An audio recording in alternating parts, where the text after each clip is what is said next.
Good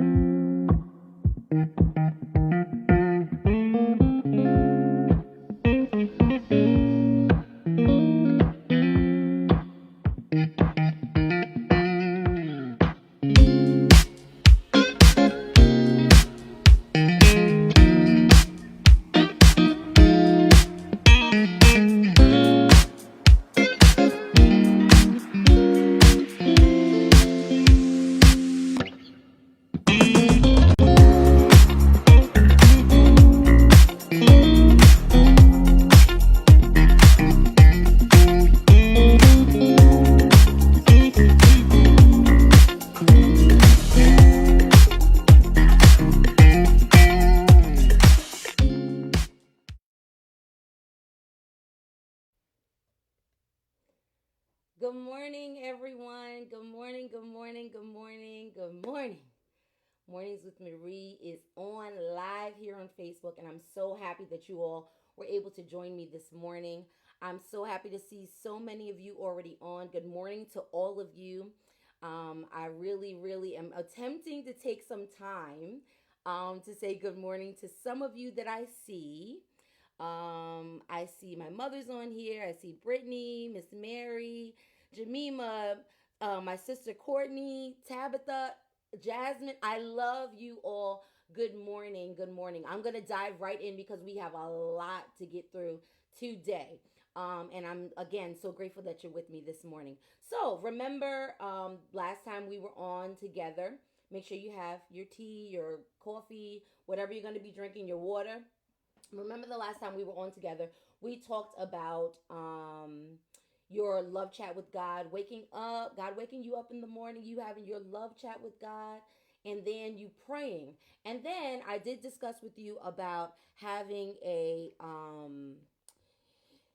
devotional. And this morning when I woke up and God woke me up this morning and I had my love chat with him, I saw or read in my devotional this morning this excerpt, and I want to share it with you very, very briefly before we go into the remainder of the show. It says this, and I want you to listen to this carefully. And remember, this is speaking on the behalf of God to us. When you approach me in stillness and in trust, you are strengthened. You need a buffer zone of silence around you in order to focus on things that are unseen. Since I, speaking of God, am invisible, you must not let your senses dominate your thinking. The curse of this age is overstimulation of the senses, which blocks out awareness of the unseen world. The tangible world still reflects my glory to those who have eyes that see and ears that hear. Spending time alone with me is the best way to develop seeing eyes and hearing ears. The goal is to be aware of unseen things even as you live out your life in this visible world. I thought that was so powerful. All day long, we're supposed to be connected with the Lord, walking, praying, talking to Him all the time. It becomes difficult for some of us because God is, you can't see Him. He's not tangible where you can see Him. But I thought this was so powerful. The curse of this age is overstimulation of the senses, which blocks out awareness of the unseen world. Because we're so overstimulated with our phones and our television and the ability to see each other and to hear each other, it is difficult sometimes for us to really communicate with God the way that we need to. So we really have to focus and make sure we communicate with Him and see Him through and in all things. So I just wanted to share that with you guys. I'm moving like light speed ahead, and we're just going to keep going, because like I said, we got a lot to cover this morning. I also, yesterday, I put up a video because I was so super excited about what's happening. You guys see my shirt, Mornings with Marie, right? You see my shirt? I'm so super excited. And we also have shirts for sale, and we also have the books, our life journals. Remember, I spoke to you guys about um, writing in a journal, how important it is to me to write in a journal and to have your own journal. If you can see, as you can see on your screens on the bottom, well, it should be the left or this down here in your screen, you'll be able to see actually this way. Sorry guys, trying to get the handle of this way. It would say Mornings with Marie and Mornings with Marie at Yahoo. That is my Cash App and that is my PayPal. All you have to do to purchase a book and to purchase a T-shirt is send me an inbox message. You can't DM me. Well, you can DM me on Instagram. We are on Instagram at Mornings with Marie. But you can also send me a private message on Facebook Messenger, and I will give you all the information. So again, you can private message me, Lenore Bivens, the page that you're on right now, or you can send me a DM at our Instagram page, which is Mornings with Marie, to purchase the book and to purchase the T-shirt. T-shirts are $25. It's not only for the ladies, it's for the men also. We do have the crew necks. The $25 also includes shipping, so you don't have to worry about that piece. The book is $20. Why is it $20? No, that seems crazy. Maybe it's a little too expensive. Anytime that you go into a store, whether or not it be Tommy Hilfiger, whether or not it be Gucci, whether or not it be, I don't know, pick any, you pretty much are paying the price for the name. And we will go and we will spend lots and lots of money for the name. How about we go and support and invest in ourselves and really, really invest in ourselves? And the way to invest in ourselves is to buy or purchase a journal. And I'm praying that you will be interested in buying mine. So we do have it available. Mornings with Marie Life Journal, Cash App. You can see it down on the bottom of the screen. And Mornings with Marie. Yes, Xavier, I do have your size. I see you, brother. I do have your size. It is available. So Mornings with Marie. Very, very excited. Cash App is down there. The PayPal is down there. If you just want to sow into this ministry, and of course I call it a ministry, even though it is a talk show, I do call it a ministry because we are ministering to everyone. And so that's why I call it a ministry. If you like to, it's there. If not, we thank God for you just being on with us and enjoying time with us. So I'm praying that you all will be blessed. We're going to move right along. And as we're moving along, I want you all to remember and keep in mind that no matter what happens on the live, if the feed interrupts, if there's a disruption, just keep watching, keep watching, keep watching. It'll clear up after a while. We know how it works, right? So we're going to move right along, and I'm moving, like I said, full speed ahead. Something new that I wanted to bring to this platform, and I'm calling it the BOB Spotlight. It is our Black-owned businesses, and I'm so excited because everything that's going on, it has really helped us as a community to enhance and push each other, and it has been beautiful to see us all push each other. So BOB Spotlight today. It's something brand new. Remember, it's something brand new. So we pray that you all, as you see your brothers or your sisters on these spotlights, you'll be able to go and sow a seed or purchase their merchandise. So this morning, our first BOB spotlight goes to our sister Felicia. Hi. She is the CEO of High Glam Cosmetics. It is a lip gloss line. She's doing phenomenal things. I'm so super excited for her. You can see her picture there. She has amazing products, and I really would love for you guys to invest into her business. Her website, as you can see there, is www.highglamcosmetics.com. So if you guys are interested, that is my sister again, Sister Felicia. Hi. She's a wonderful, wonderful woman of God. So we're excited in reference to her.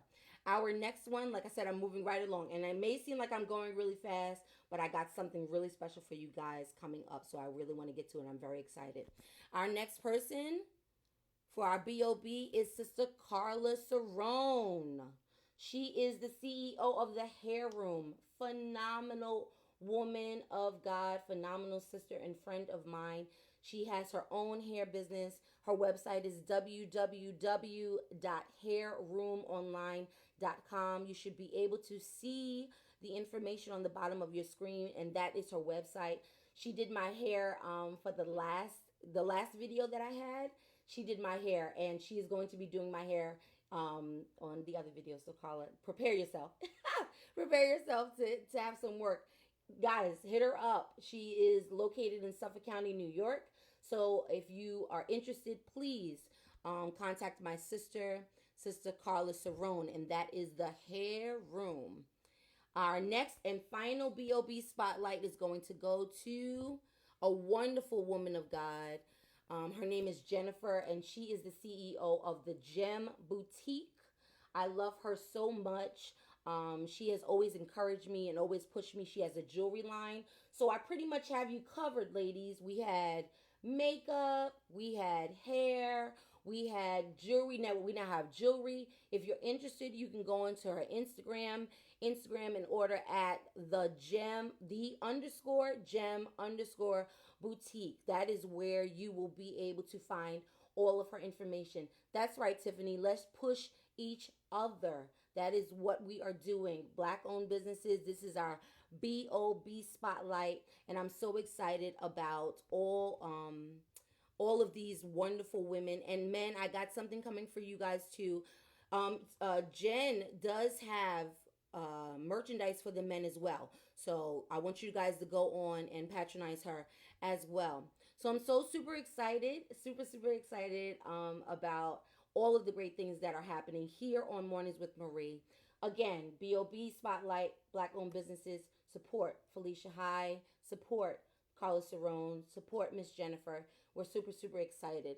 And we're going to move right along. I know I'm moving fast, but I want to get to this next portion. Before I do that, I do want to say, if there is a business that you guys, if you own your own business, or you have a family member who does, or a friend who does, and you want them to be on our BOB Spotlight, please do not hesitate to email us or send us a message in the messenger at not www, well, it's coming, the website is coming, but email us at morningswithmarie@yahoo.com. Again, that's morningswithmarie@yahoo.com. So don't forget to email. If you know someone who has a business, black-owned business, and you want to push them, because that's what we're doing. We're pushing each other. That's what we're doing. We're supporting each other and pushing each other. That's what I'm using this platform for. Then please email us at morningswithmarie@yahoo.com. Something very special happened to me this week. I was scrolling on my newsfeed, and I came across someone who I've known her for about 10 years now. She is a phenomenal young woman, and she has an amazing talent, amazing ability. She is profound as a writer. She's an amazing writer. She orchestrates music. I mean, everything you could think. It's just amazing how God has blessed so many of us with so many gifts and so many talents. Aside from her being so musically amazing, she is an amazing person. She loves to share and spread not only the gospel, but spread love to all. And she is all about empowering and spreading love to all. And she is going to be a part of my Marie's Music Moment. I'm going to be having these music moments every time I come on. I'm a singer myself. Music is a part of my life. It has always been a part of my life. So I want to showcase those that when I hear the music, it inspires me, it pushes me. Whomever, if you're interested, again, if you have music out, or you know someone who has music out, please submit it to morningswithmarie@yahoo.com so that we can hear them and that we can support them and push them as well. But this young lady, I saw the video. I listened to, and we're going to listen to a snippet of the video in a moment. But it was so phenomenal. It touched my heart, and I thank God for her. And the young woman that I am talking about today, The young woman that I'm talking about today is Miss Kyra Hassel. Ladies and gentlemen, welcome to the real real. Like, she is phenomenal. She is inspiring. If you have young people in your church, she is just like just any young person that you know, you want to connect and be able to have other young people who are doing phenomenal things. Them to connect with them. She is one of those. She's a person that you should have them connect with. Her name is Kyra Hassel. I love her very, very much. Her mother is going to be on with us a little bit later. And I did not put her on just because her mother's going to be on with us later. I put her song and chose her song because it touched me so much. It brought me to tears. The song is called I Forgive You. Forgiveness is so important. And it is difficult sometimes when we can't hear the person say, I'm sorry, to really, really forgive. But this song opens your heart to be able to forgive the person. And it opens your mind to say, you know what? It ain't even worth it. I'm going to forgive you just so that I can set myself free. And I want to thank her for this song. It's so powerful. It's such an amazing song. We're going to listen to the snippet. I'm going to let you guys listen to it, and then we're going to come right back, okay?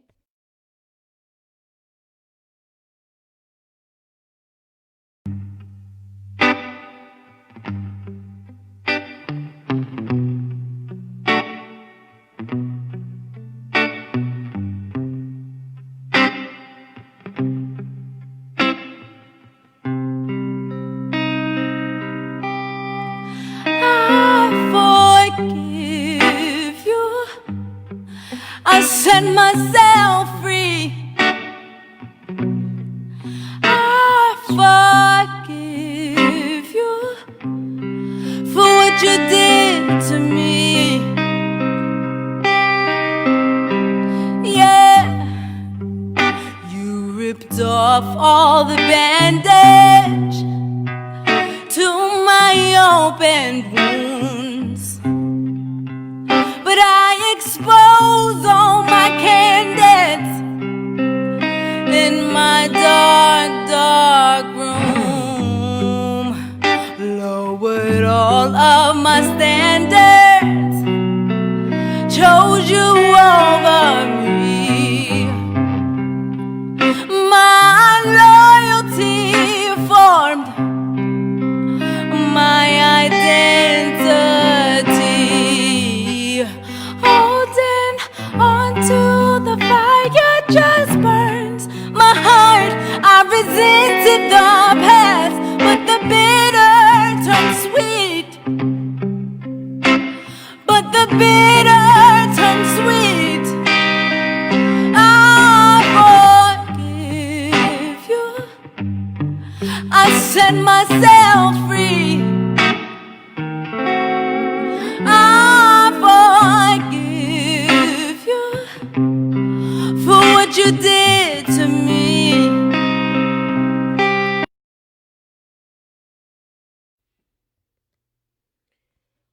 Whew. Like,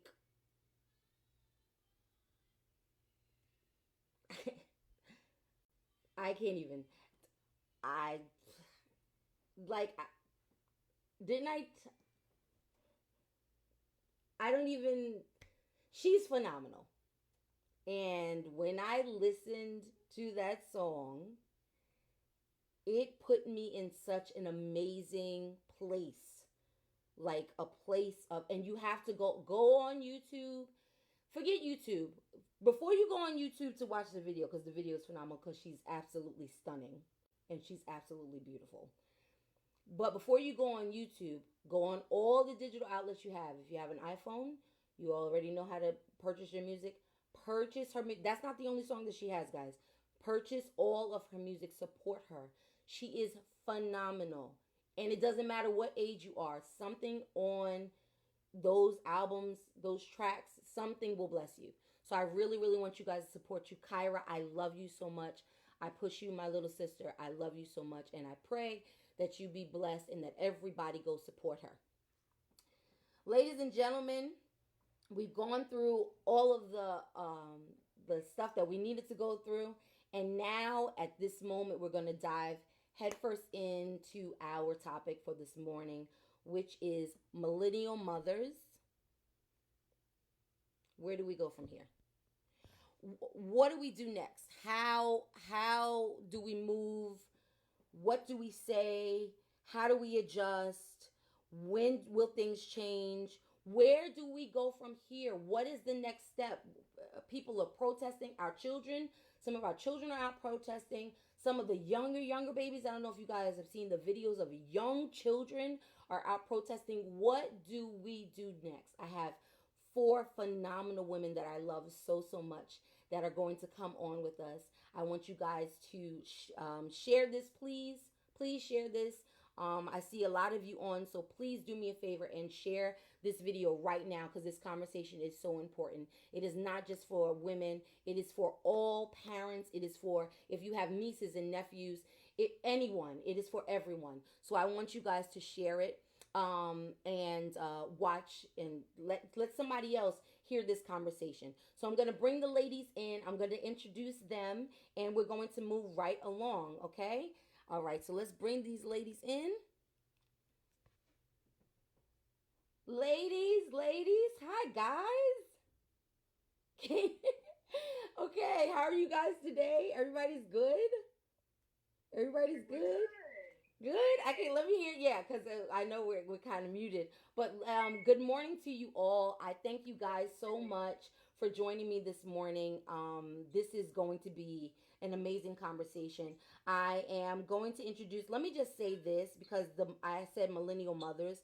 A millennial mom is anyone born between 1982 to 2000 according to the U.S. Census Bureau. So that covers me now, Lady Hassel. That's all right, cause you come on, you just a little bit more seasoning is a little on it, just a little more little salt bays on it. So I'm so grateful for you guys joining me this morning. I'm gonna introduce each one of them.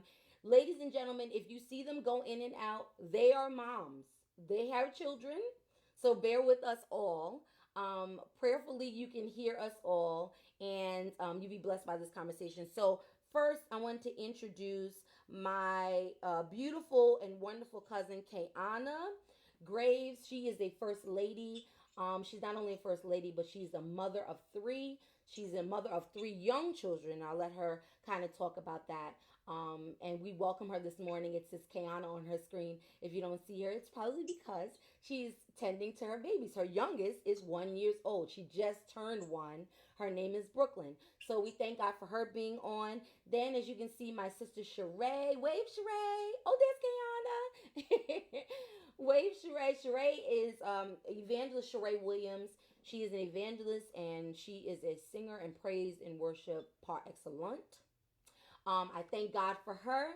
She's an amazing woman of God, and she has been my friend for years now, and I'm so grateful for her, and I love her so much. She is the mother of one son, and she'll be able to talk more about him as well. Next, my sister, and I love her so much, Adrian Evangelist, Lady Adrian Lamb. I love her so much. She is my sister and my friend. She also, her husband is my friend also, Elder James Lamb. He is the executive pastor at the Life Empowerment Church, right? Yes, right. Life Empowerment Worship Center. There you go. Right out here on the east end of Long Island, and they do phenomenal things. He has a praise and worship conference every year, and in that conference, Lady Adrian, because there's two Lady A's, Lady Adrian has her panel of women, and she has a discussion with women. I'll let her talk about that as well. And finally, last but not least, my love, I love her so much, Lady Alonda Hassel. I'm so honored and happy to have you on with us this morning as well. She is, like I said, the phenomenal mother of Sister Kyra Hassel, who we heard her song. And you know, if that's what God birthed out of her, you know she has to be, right. She's phenomenal. I'm so grateful for all of you guys. I love you all. And we're going to move right in. So let me just explain to you guys what I did. Millennial mothers, where do we go from here? I gave each one of these women two questions. We're only going to get to one question each, I'm sure. But we're going to try to move the conversation along. Each mom will answer the one question, and then we'll be able to discuss. Also, do not neglect the comments. Give us some hearts, give us some likes. Make sure that you comment in the comments section so we can see what you're saying. Interact with us so we can hear from you guys also. Let us know that you can hear us clearly and that everything is looking all right. So let's move right along.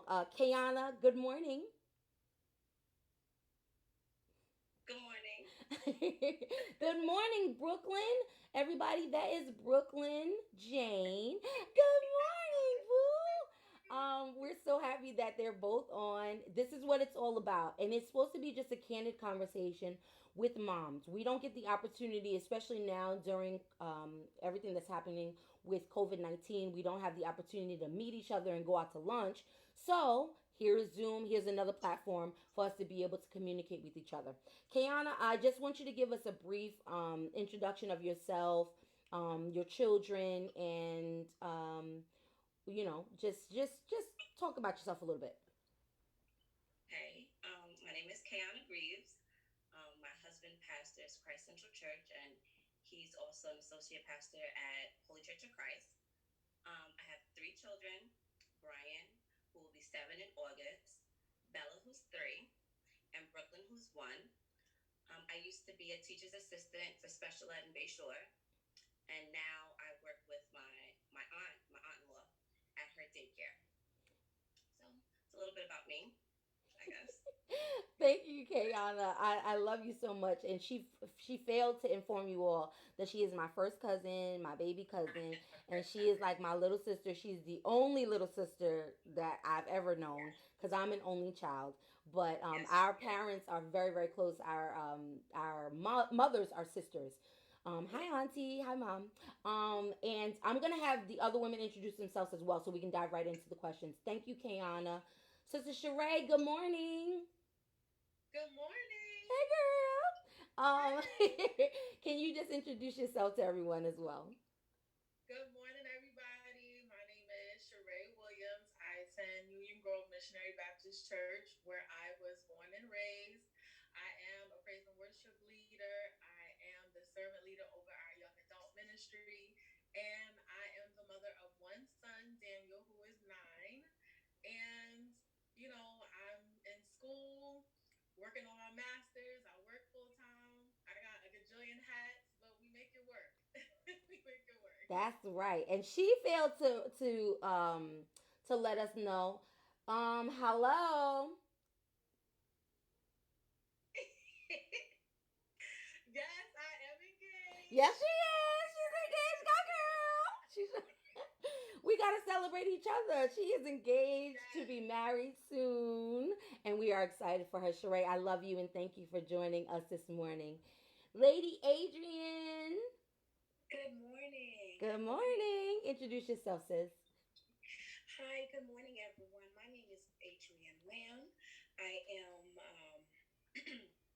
I am a mother of three beautiful children. Elijah is 9, Alexander is 6, and my princess Chelsea is 4. Um, what can I say about me?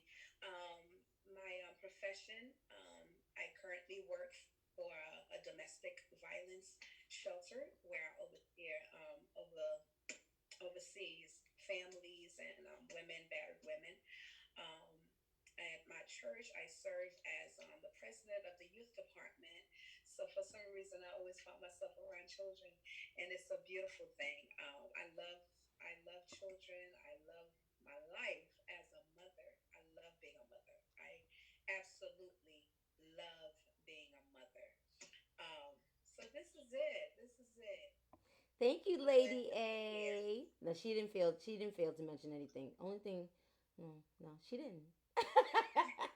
She pretty much covered it. You pretty much covered it. I love you, Lady A. Thank you so I much love you as for well. I joining love us you. this morning. And last but never, ever, ever least, Lady Alonda Hassel. Hi, fabulous woman. How are you? I'm great. I'm great. I'm honored to be amongst these great women of God.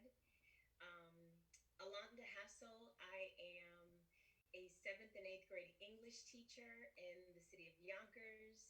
I am co-pastor at a church that my husband and I founded, the Kingdom Christian Cultural Center, right here in Yonkers, New York. Um, we've been pastoring for 15 years now. I am the mother of two amazing adult children, 31 and 24. Um, but I also have my daughter in love. They live with us, and their child, my granddaughter, who is 4, and baby boy on the way. So, and I have two stepchildren who are adults as well, and they have children. So, um, I am the seasoned one, and Kai said on the live video that I'm Laurie's seasoning. Ah, I mean, I'm not just salt. I'm Laurie's seasoning salt. I mean, I mean, And I'm all of it. honored to be here. I thank you so so much. And she only failed to say that she's a phenomenal praise and worship leader. And I met her in 2010, and when I saw her, I was like, I want to be like her. Please, Lord, give me a little bit of something that. Give me just a little bit of some of that. I thank you so much, and I love her. These are all my friends, everyone, and not only my friends, but they're my prayer partners. They're family to me. We're not just connected. We may not all be connected by blood, but we are connected by the blood of Jesus, and I'm so grateful that I have them in my life. Let's move right on. We are on schedule. Um, my first question went to my cousin Kayana. This is the question I asked her, and we want you all to engage. I see you guys in the comments shouting everyone out. We love you all. Her question was, you have the youngest children in the group. How would you approach your child or children about racism or discrimination if they came to you? Like if baby Brian came to you and said, someone told me that they didn't want to play with me because I'm black, and maybe their child was told not to play with black children. How, Kiana, would you approach your children? Before you answer that, let me just say this to our audience. These are our viewpoints, these are our opinions. You are more than entitled and welcome to your own. We want to be respectful to each other. So if there's something that you disagree with it, you can disagree with it, but disagree with love and disagree with understanding the fact that she does have her own viewpoint, and hopefully and prayerfully her viewpoint does bless someone or open someone's eyes to see another aspect of our conversation. So, you have the youngest children in the group. How would you approach your child or children about racism or discrimination if they came to you, Kayana? First off, I feel like in our household, our family, we are ego boosters. My children, you guys are beautiful, you guys are handsome, you guys are smart, you guys are well behaved, you guys are so funny, you guys are cool, things like that. So in which I want them to know that them being black, they're beautiful. That's Mm-hmm. first and foremost. If someone was to tell my son he wasn't cute, he would look at you like, what are you talking about? You're like, since birth, that is who I am. So with that being said, um, if he came to me with, someone saying that they don't want to play with him because he's black, even general, he's come to me already, girls don't want to play with me. Okay, baby, it's okay. Because I'm a boy. And I Mm-hmm. tell him, being a boy is cool. Being a black boy is super cool. And find you another friend who wants to play with you. That's number one. I want him to know no matter what somebody says to him, he is still amazing. He is still the same smart boy. He is still the beautiful boy. Still, it doesn't take away from who you are if someone doesn't want to play with you. With everything that's going on, though, I also struggle with he's my NICU baby. He's my 1 pound, 5 ounce baby. So I want to shelter him. So, like, Bella, you have to back up, baby. Everything that's going on right now, I struggle to, he doesn't know what's going on. Do I bring it to him? You know, he's 6. He's not on social media. He's not, on Facebook. He's not seeing the videos.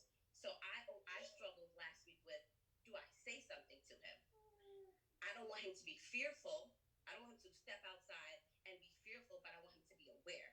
This is always a struggle for me. And mind you, he's my first son, my only son, so I don't even know. I don't really know if I'm doing it right anyway. I just do the best that I can with the help of God and other women who've had children. So that's always my struggle. So last week, we have fire sticks, and it said Black Lives Matter, and he read it. I forget he could read. He's like, Black Lives Matter. He's like, what is that?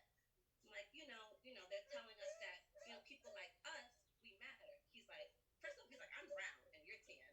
I'm like, okay, yes, correct. I'm like, but we are considered here, baby.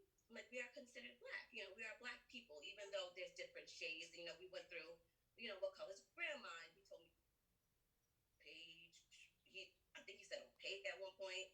We went through the concept, but we are considered black people. And I said, and we're saying we matter as in, people aren't always nice to us because we are these array of colors, but because they're not nice, we still matter. And he said, but I thought Martin Luther King Jr. did that already. And I'm like, yeah, he did. He's like, we learned that in school, Martin Luther King Jr. I said, yeah, he did. But still some people don't get it. In his mind, that was all done with. When they learned about Martin Luther King Jr. and that's it. He's in first grade. And I'm like, but still, there's some bad people who don't feel the same way. And we're trying to change their minds. And we're trying to show them that we are just as kind as them. And then, I don't want to indulge in, like, I left it there. I didn't want to get into the conversation.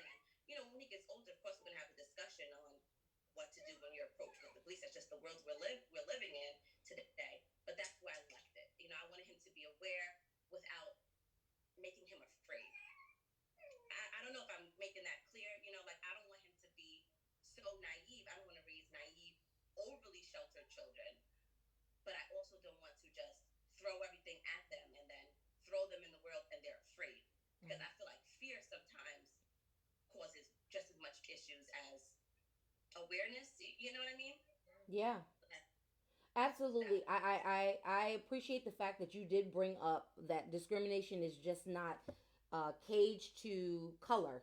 It can also be boys and girls. And it is really difficult when you have a younger child because you know how the whole thing goes when you're younger and girls play with boys a little bit differently and boys play with girls a little bit differently. Everything is really, really mixed in, especially in the classroom. So it just is not boxed into color. It is also black, white, and male, female. Right. And I think that it's important that you don't spread fear. I think you're absolutely correct. I can only imagine raising a child at his age, a son now at his age, and to have that kind of conversation with him. I did have a conversation with my son is Jordan. I have one son. He's going to be 13 in September. He was probably in fourth grade, and he had a best friend who was Caucasian, and he played with him all the time. And then the best friend's father came home. When the best friend's father came home, he was incarcerated. When the best friend's father came home, he asked him, I guess he must have had a conversation with him about his friends, and he told him, my best friend is Jordan. He's a black kid, and I like him, and blah blah blah. And the next day, Jordan went to go speak to him, and the young man was like, I can't talk to you because my dad said I can't talk to black boys. And my son was so taken back, like, why would your dad tell you that? Like, Yeah. I don't really understand. And when I had the conversation with him, I really had to talk to him about some of the history that I wanted to let him know about some of the history that we have experienced as African Americans, and also present him where we are now, and just really make sure that instead of not spewing, but instead of imparting more negativity, I wanted to impart more light and more love to him so that he could see and could hear the love in spite of the negativity that he received from his friends. So I think that's phenomenal, Kiana. I think it's really, really important that we don't spread fear to especially the younger children. Does anybody else have anything that they want to include in the conversation with this question? Anybody? Yeah. And I see you guys in the comments. Don't forget to send in your comments if there's something you want us to talk about a little bit more and to shed some more light on. Please don't forget to make mention of it in the comments. Kiana, thank you so much. Those of you that have young children, it is important that you do, or it may be possible rather, that you may have to one day have that conversation with them, and you may have to talk to them. God forbid your child is faced at a young age with discrimination.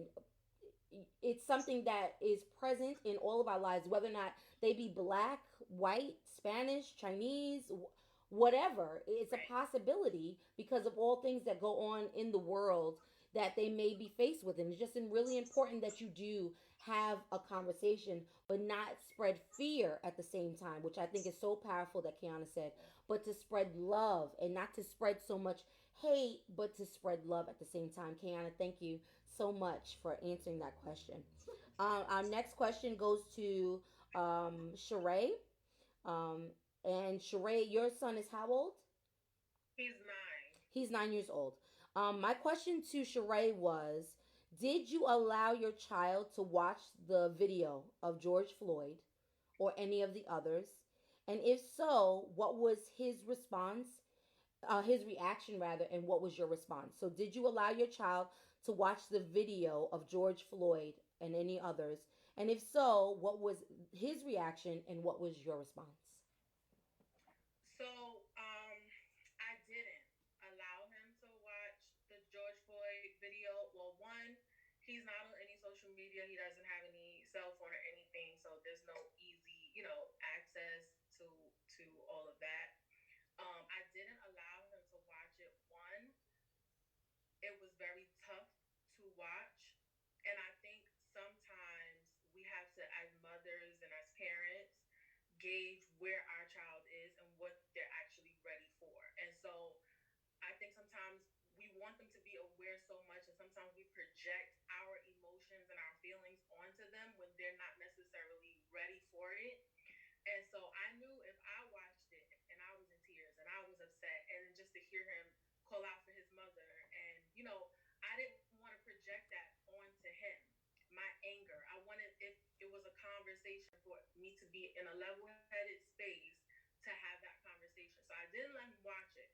But what happened, interestingly enough, is that because this became so big, like it was something about George Floyd's video that really just sparked the entire nation. Like, this man had his funeral on national platforms, and there was a commercial that came on about it, which that's when the conversation got sparked. Interestingly enough, we were watching TV, we were watching, I forgot what channel, but a commercial regarding George Floyd came on, and he asked me what happened to George Floyd, and I had to take a deep breath because I was like, whoo, because in my mind, what I think he wasn't ready for, maybe he is ready Mm.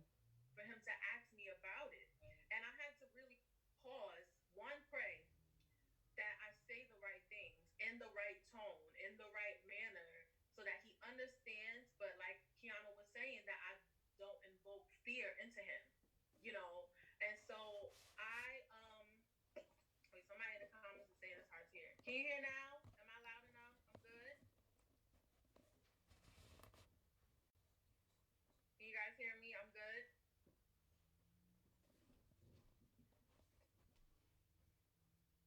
Am I good? You guys can hear me? There's a lag, so you gotta give them a.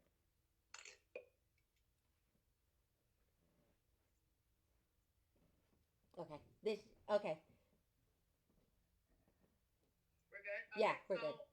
um, he asked me what happened to George Floyd, and I had to really pause and really take a breath and say, God, give me the wisdom, give me the guidance to say what I need to say to him so that he understands who we are, where we are, but I don't invoke fear into him.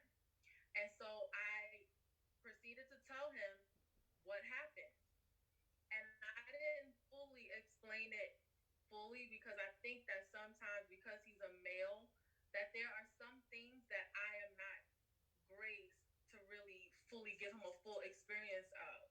And so I'm grateful that I have my fiance. I had to tell him, like, yo, he asked me about what happened to George Floyd, and I got stuck. I didn't know what to say, I didn't know what to do. And he jumped in and just was like, okay, you do what you can, and then I'll pick up and have another conversation with him. And I think that that's important. I know a lot of times, we're not all with a whole family, with a mother and a father. Sometimes it's a single parent, or sometimes, a single mom or a single dad. But I think it's important to have a village of people that where you can't fully explain or fully get the point across, that there's someone in the child's life that can pick up where you leave off. So, because I'm a female, and so my first instinct is to protect. My first instinct is to cover. My first instinct is to shield him. You know, but I can't always shield him. I'm not a male. All of those things that I am not. I can't shield him from, and it will be hard for me to teach him what to do. And so I would just say, to have a village around your people, try to find godly people that will be around your child, male and female, that will help you in the areas that where you don't understand or where you don't know what to do or what to say, that they can help add on, the same morals, the same values that you have, but help, explore and expand their thought process and how they feel. Because I can't just do it all alone. And especially, like I said, as a mom, that's our first instinct is to shield our children. But as Kiana said, we can't shield them too much, because when they get out into the real world, they won't know how to handle themselves. They won't know. So I had to go through a step-by-step process, and it hurt me because well, mommy, why didn't they just arrest him? Why did they have to do that? Why did they have to use so much force? And these were questions that I really fully don't have the answer to, because these are questions that he's asking, that I'm asking. Why couldn't they just arrested him? And it's hard to have those conversations, and I had to, just really tell him, well, honestly, I don't know. And that's the other piece that I want to and convey, that we don't have to pretend with our children that we know everything when we don't. There's some situations where, and they can tell, children, they can feel our energy when we're off, when we're scared, they can feel that. And so instead of me pretending I knew why they arrested him when I really didn't, I said, well, I really don't know why. I also wish that they had arrested him as well. And just that just gave him a feeling of knowing that my mother can feel how I feel. She understands what I'm saying or how I feel. She's not making me feel like my feelings are invalid, but she's helping me to understand,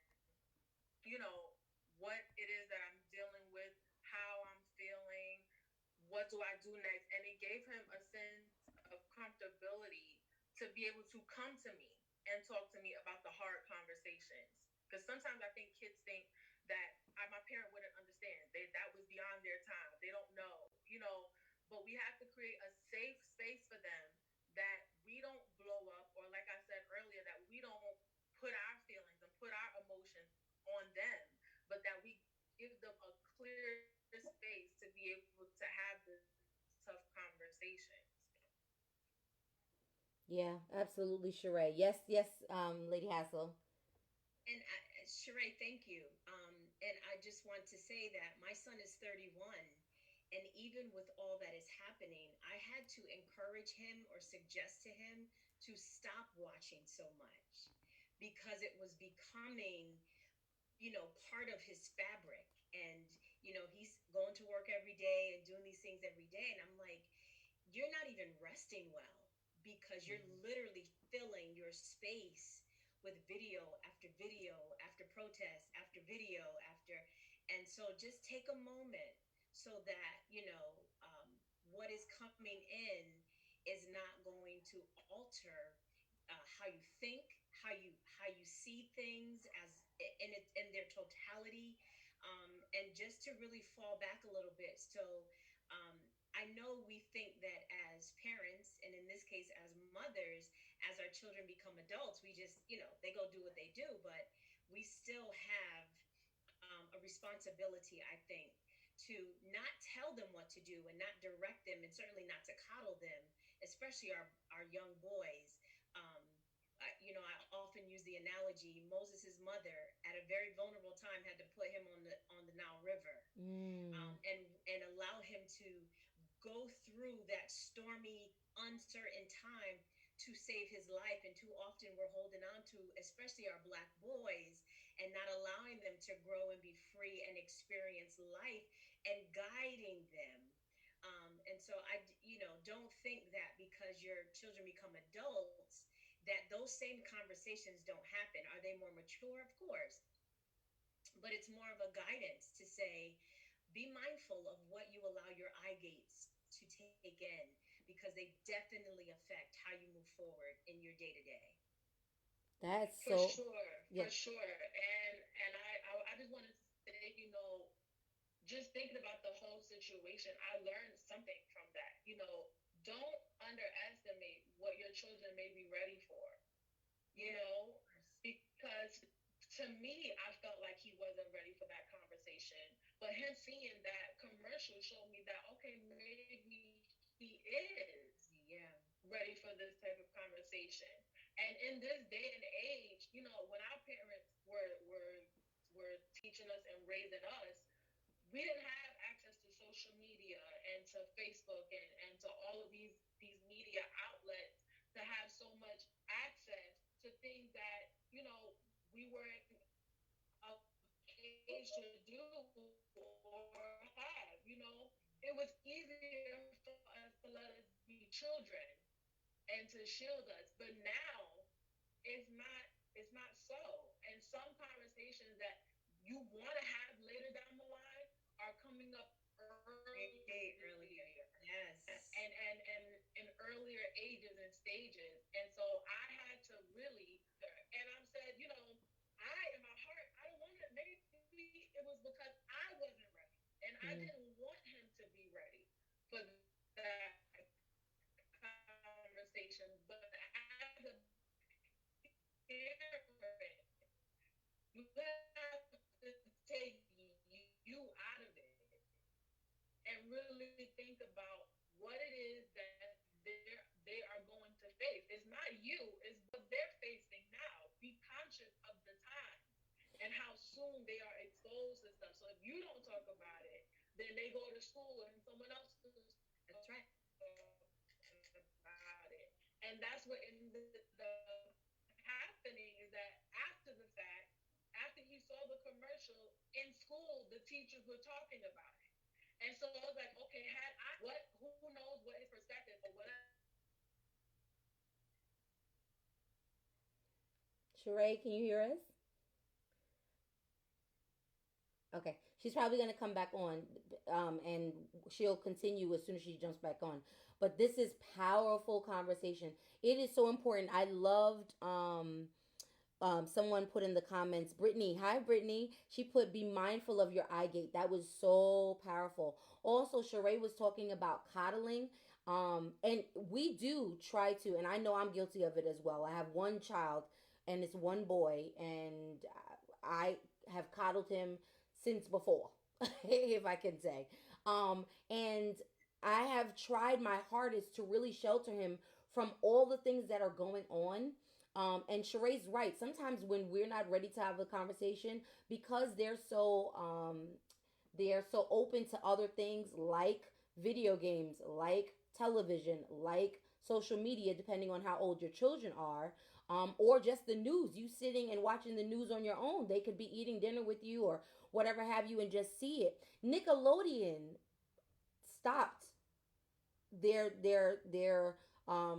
entire channeling. Like they just stopped their programming, and they put up this whole little dissertation about Black Lives Mattering, and following what's going on. So even if you don't talk to your children, like Sheree was saying, eventually they're going to hear it, whether or not, like she said, it be school, whether or not it be on the bus, whether or not it be with a teacher. They're going to hear it, and it is our jobs to really make sure that we lead them in the right direction. And I love how she said that it does take a village. It is so important. Like, I remember growing up, and when I went outside to play, my grandmother and my mother weren't the only parents, technically, that I had. My next door neighbor also was like a parent. My neighbor across the street was like a parent. They were able to say, Lenore, don't go that far. Then your grandmother say, don't. And the parents communicated with each other so that it was a good communication piece. We came together as a family so that, God forbid, something did happen and we saw someone else's child doing something else, we could comment and say something not only to the parent but to the child as well, and the child would be respectful. So it does definitely take a village. And then you guys said, go ahead. I was gonna say also when you were talking about Nickelodeon, I mean we go even younger because Sesame Street, Elmo and his father had a whole conversation Yeah. about Black Lives Matter. So um, we have to be in a position that when it arises, if it's the school bus, Sesame Street, in the classroom, in Sunday school, we have to be in a position where we're ready to have that conversation, even if we don't think that that's a conversation because of what we experience as young people. Um, because, like, as you're saying, social media and television and all of the things that are happening, you talked about the stimulation. We can't reel that back, and Right. our kids are so overstimulated that there are things we have to discuss now that we would not have considered discussing at the age we have to discuss it. I don't care Sure. how Christian your household is. I don't care how, saved and sanctified. There are things that we just have to have conversations about. And so, as mothers, as parents, we need to be in a position where we're ready to have it in an age appropriate way. So, Right. yeah. Absolutely. And I see everybody in the comment. You're absolutely right, Lady Alonda. Dion Daniels, I love you, Lady Dion. She said, absolutely, hear it from home first. Kyra said, you're talking about it first. You can lead their thinking. That is really important. When you talk about it at home, she's absolutely right. You can direct or Yep. redirect their thinking into the right positivity. Kind of went into the conversation the question that we asked Kiana. When you are able to have that conversation with your child first, then you're able to open their minds to a different perspective, or maybe to the right perspective of your own home and family values. That was perfect. Linda Coleman said, we are their first influencers. It must come from us first. Absolutely. um uh uh Reverend Courtney said, access to our kids, be watchful. That's important. Stacy said the whole community took care of everyone. I miss those days. I do too. But that is what we have to get to, because the whole digital era and phones and iPads, and like, kids don't play outside. Some of us don't have yards and we just live in communities, and it's life is really really different. Like, it's hard for our children to just go outside and play because of all of the things that are happening. But if we come together as a community, like really come together, it would be helpful. Our children would actually be able to go to the next door neighbor's house or play with the next door neighbor, because you talk to the neighbor. Like, my grandmother knew the neighbors' names and their children's children. Like, they had parties and had gatherings together. We knew each other. So when you know each other and you know each other's family, it really opens up, and it allows you Yeah. not only to know what kind of conversations you're having in your home, but also the kind of conversations they're having in theirs, so that everybody is kind of on the same playing field. So amazing. Prayerfully, Sheree can come back to us. I do see that she had to go out. Of course, like I told you guys before, technical difficulties. I pray you guys are being blessed so far, and according to what you guys are saying in the chat, it looks like you guys are. So thank you so much, Sheree, and I'm sure she'll be back with us. That was powerful. I did not allow my son to watch the video either, but he did have conversation. And hear this: my son is on a game app called Discord. It's like a gamers YouTube connecting community kind of thing. And when he went on Discord, he's gonna be 13. they were talking about some of the things that are happening, including what happened with George Floyd. Hi, Sheree. Including what happened with COVID 19. And my son, then, because like I said, I sheltered him, would come to me and say, Mom, what happened? And this is why what Kyra said is so important, that you should be and should have the first conversation, because he already developed his own idea based upon what his friends are telling him. So, oh my gosh, I don't want to go outside. I'm never going to go outside ever again because apparently, according to my friends, I can die, or it's in the air. Oh my gosh, I'm going to choke, or I don't like the police. I'm super afraid of the police. I don't even want them to help me. I will not call. Like, you really can redirect the conversation, and don't think that they won't hear about it. Sheree's absolutely correct. Sometimes it comes from an avenue in an area that you couldn't even imagine that it came from. So it's important. Anybody else have anything else they want to say in reference to it? Wait, just from what you were saying, and then we want them to know that they can trust us.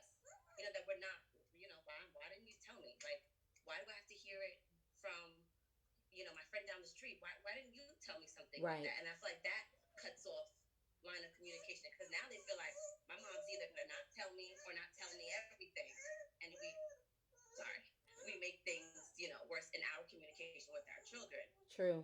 True. That's all I wanted to say. Yeah. I know in our house we say that we do need a village, absolutely, but we have to be mindful of the village people.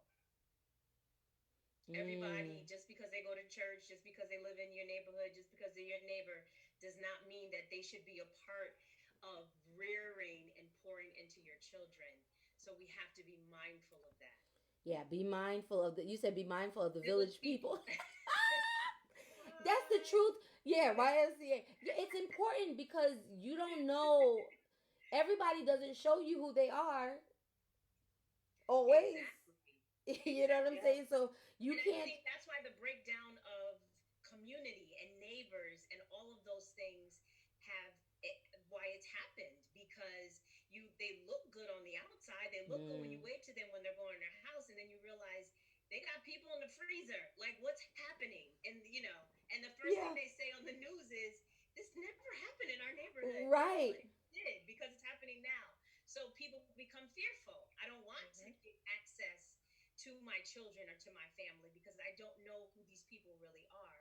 So it's always this fine line of who can, who should, should be able to get their tentacles on my children and pour anything into them.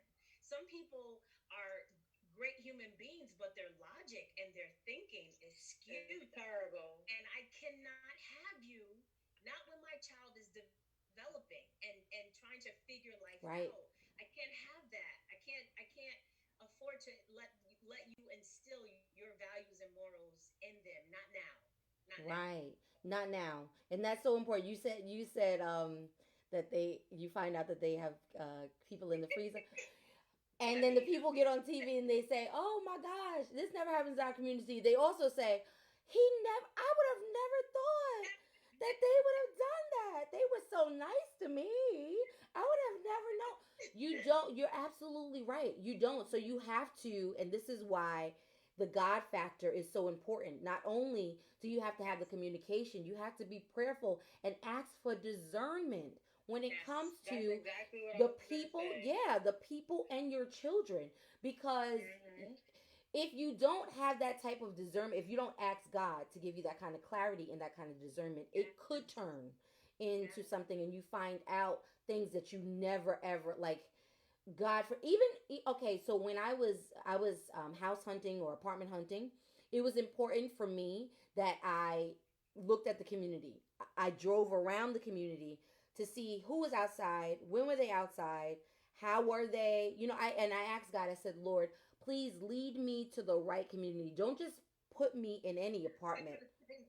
Yeah, Yes. but lead me, or any home. Please lead me and guide me, because I'm not the only one that's living there. Aside from my own safety, I have a young boy who I really, really need to make sure is okay. So, God, please lead me and guide me so that I am going into the right direction. And that is the posture that we consistently Yes. have to have. The consistent posture has to be, Lord, lead and guide me. And also, while you're leading and guiding me, help me so that I can help lead and guide what you gave me, which are my children. However many children you have, even if they're adults, because even as adults, I talk to my mother all the time. So I'm sure there'll be times when I'll speak to my mother on things that I didn't experience when I was 13, 14 years old that I'm experiencing now as a blah blah blah a year old woman. And yeah, and she probably has to, and I don't want to speak on her behalf, but she probably has to say, you know what, Lord, lead me with this conversation with my daughter, because I want to make sure that I give her what she needs, not what I feel like I maybe need to say to her. So I feel like that is really, really important. That is super powerful. And also, because we're going to move along to Lady Adrian's question, but someone said, and I believe it was Sister Sheree, she said, don't pretend, be honest. You can't, it is so important not to pretend that everything is, Yep. you know, because we love to do that, especially with our children, because we want to shelter them. We want to make sure that they're okay. But we cannot pretend with our children as if everything, hi, Vels, as if everything is just amazing and wonderful all the time. You know, because there will be times when they'll come and they'll cry. Or, God forbid, you have your moment. You know, my son, and I'm going to move on because I could do a lot of talking. My son watches me a lot in church, and I've been in church. He has been in church all of his life. And I would have, of course, our godly moments, and I start crying and worshiping the Lord. And out of concern, as a younger child, he would look at me like, what is happening? If this is God, I don't want this, because I associate crying with negativity. I don't associate crying with happiness, mommy. What is happening? And I had to have a conversation with him one time after service and let him know, or give him enough information. And of course, I asked God to lead and guide me on what it is like to experience God, who God is. That's why Sunday school is so, and I know we're kind of going off a little bit off topic, but Sunday school is so important. I was raised in Sunday school. Like, it is the bedrock of who I am in reference to the Word of God. My first knowledge of the Word of God came through Sunday school. So it's really, really important. I want to look a little bit into the comments. Linda Coleman says, unfortunately, society does not give us the option to wait to have these discussions. We can't be afraid to speak with them. You're absolutely right. Nay, I love you. She said, you have to be honest with them so they're not blindsided when they encounter forms of racism. Absolutely. Charmaine, I see you. We have to have conversations that help cultivate our children so they understand purpose. Absolutely.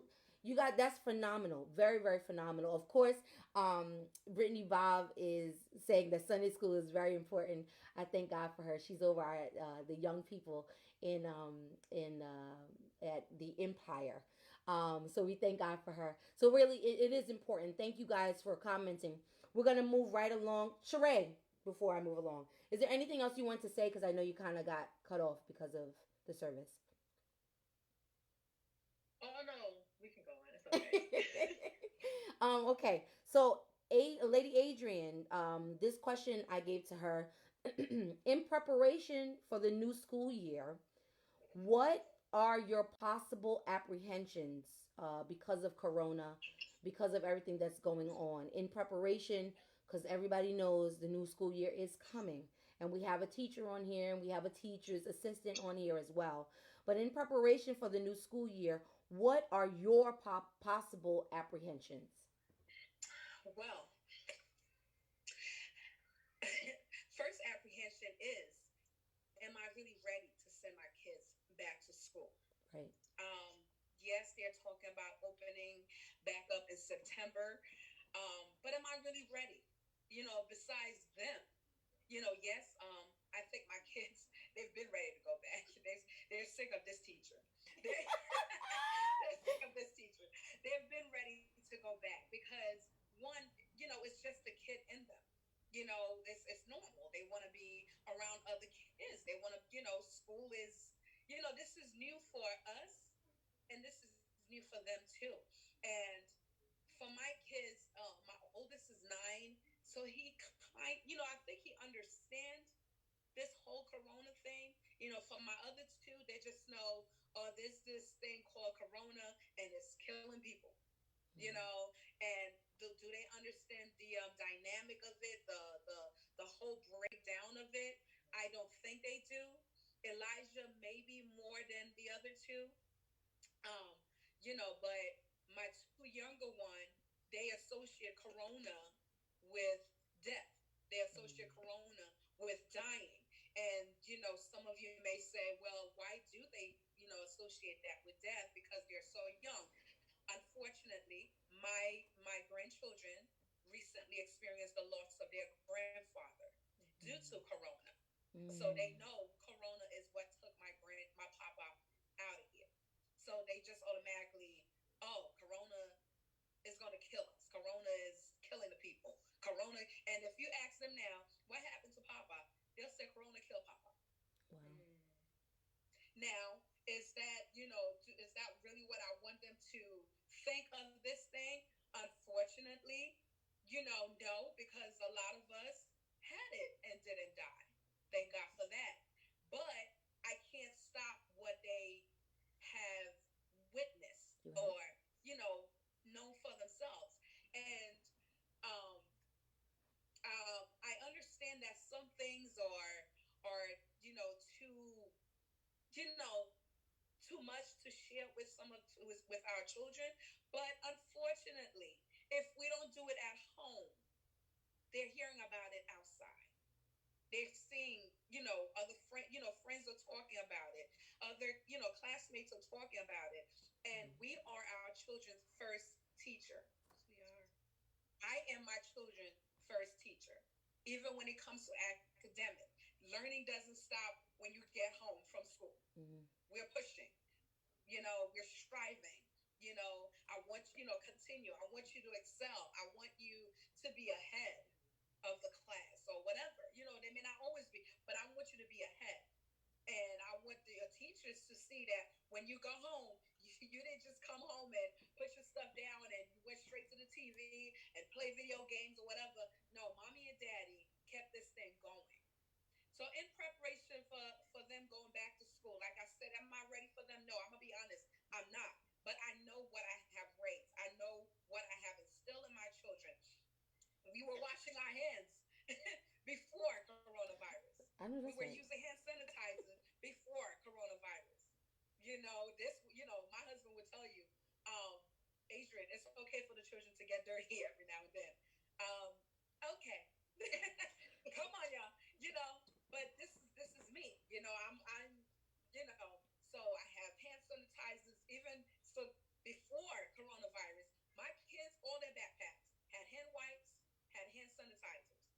And I asked them, when you go to school, where do you go? Of course, the younger ones, they have a bathroom in their classroom, so they don't have to go outside. But for Elijah, he had to go outside. So are they providing soap for you? Is there soap in the bathroom when you go use the bathroom at school? Are you washing your hands? How are you washing your hands? It's not, I go through it. It's, you know, there's a procedure, you know. Um, so like I said, I send them to school prepared even before this coronavirus. So this is just, you see. So Elijah, of course, is like, Mom, this is what you were talking about. Yes, this is it. You know, this is a form of germ that's just magnified. This is big. This is big. This is big. Well, how can we stay away from this? Well, we hear wash your hands constantly. Wear your mask. You know, so the only thing that they had to adapt to is the whole mask thing. Now, for my school district, I'm not sure if it came from the school, but unfortunately, it got all over Facebook and the William Floyd, school department. Um, I'm not sure if it really came from the school, but they just, something was floating on Facebook where they showed how the classes was going to be broken down. With the with the plastic or my thing is there's 24 kids in the class. How do you break down 24 students 6 feet apart? How? So I was just like, is this thing really going to work? Then my kid have to wear this mask all day in school. am I really ready for this? No. Two of my kids have asthma. No, I don't see that happening. I don't see my kids wearing this mask in school all day. So let's continue this homeschooling. For me, Yeah. I'm ready to take that task on. I'm glad for the connections that we've made, and of the parents. No, I don't have no master's, bachelor's in education, but I know people who do, who actually have those degrees. I know parents who are teachers, and I've had several teachers, and thank God my Elijah has a very close knit of friends, and some of them are teachers, and we have a mommy group chat with the teachers in there, so I can always reach out to them. I have that connection where I can always do a Zoom call with them. I thank God I'm blessed to have that. Not everyone is, but I'm blessed to have that connection with them. Some kids have to go back to school. I understand some parents have to work. So some kids have to go back to school. Some people may say, well, how selfish are you to say that? Well, my kids, I got them. I will keep them home for as long as I can until this thing breaks off, until I'm comfortable with my children going back. I'm not comfortable. They So are, put they're ready to go back, but I'm not. the thing off. But unfortunately, Right. I understand that some parents cannot stay home with their kids. Thank God, I'm not a stay home mom, but I am a stay home mom. I work overnight, so the days I'm home with my kids during the day. Either way, and I work overnights, and I know my kids are covered.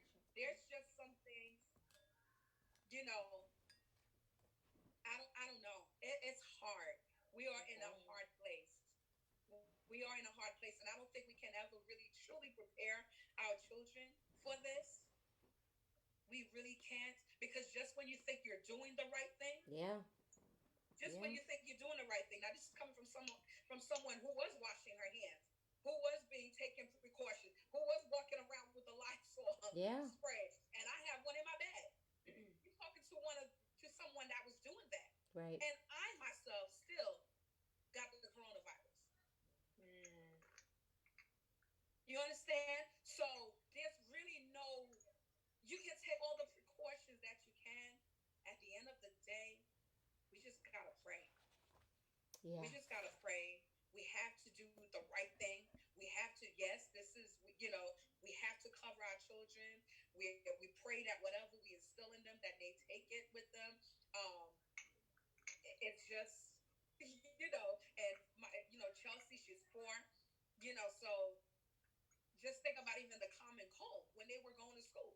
A kid sneeze and they don't wash their hands. They Yeah. touching each other. They're sharing toys. They bring it home. So I don't see how this can be contained in the school Yeah. without it being another pandemic. You know, um, I try to teach them now. If you go back to school, guys, listen. We're not sharing crayons. We're not sharing pencils. We're not sharing. You have your own supply. Elijah, Alexander, when you run out, tell mommy. You don't have to borrow from your friends. I'll make sure we have that on hand, so you don't have to, you know. And that's really how people spread. They know, any kind of germs. They're sharing, and they're kids. That's what they do. They're kids. Mm. They share these things. But you know, I don't know. I'm not ready. I'm not ready, y'all. I'm I'm not an ready. educator and I'm I not ready. understand. Right. Yeah, Told my but I people, I'm understand not that going you're back to ready to go out and brainstorm. Yeah, I wanted to say that. Thank you, Adrian. You're absolutely correct. I think it's really, really important, especially those of us that are here in New York, because I saw someone had made a comment about in the state of Michigan, 3 options have been mentioned. Go to school. Her name is Zakaya. Hopefully, I'm saying it correctly. Go to school 100% of the time with strategic restrictions. Go to school 50% of the time with the rest of the time being remote learning, or no return to school with 100% remote learning. So, in different areas of our country, they're looking at different aspects of what they can do, prospects. But here in New York, it has been so severe. COVID-19, what I'm talking about, it has hit us so hard. And yes, Adrian, I'm praying for you consistently and your family on the loss of your father-in-law. He was an amazing man. I knew him Yes, personally. you are. I Thank absolutely you. loved and adored Deacon James Lamb Sr. Thank you. I Thank you. absolutely loved him. And yes, he did pass due to corona, and that is tough to explain to your children who are not only dealing with it on the outside but dealing with it personally, and then having to go back to school and the fear and, oh, should I touch my friends, should I not touch my friends, should I do this, should I like, it's really scary, you know what I mean? And I really It's good. honestly, Mhm. I want to know the opinion, or see if Lady Hassel or if Kayana, Lady Kayana, has anything to say, because I know that Lady Hassel is a teacher and Kayana what it is and was a TA at a school. So I just, your insight on coming up, leading up to what's coming up in September. Um, I love the options that Zakia says her state has. I think that's really phenomenal. As an educator, I've seen some of my worst students at school in a very traditional way excel phenomenally doing distance learning. I have this quote, I shared it with Brittany yesterday, and it says, "The systemic dilemma.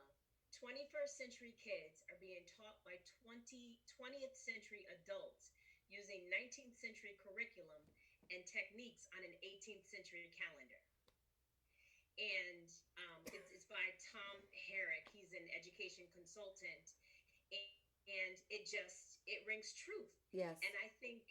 I believe that it is a blessing from God that our traditional, antiquated way of educating our children um, needed to be shifted. It needed, as the church says, the paradigm shift.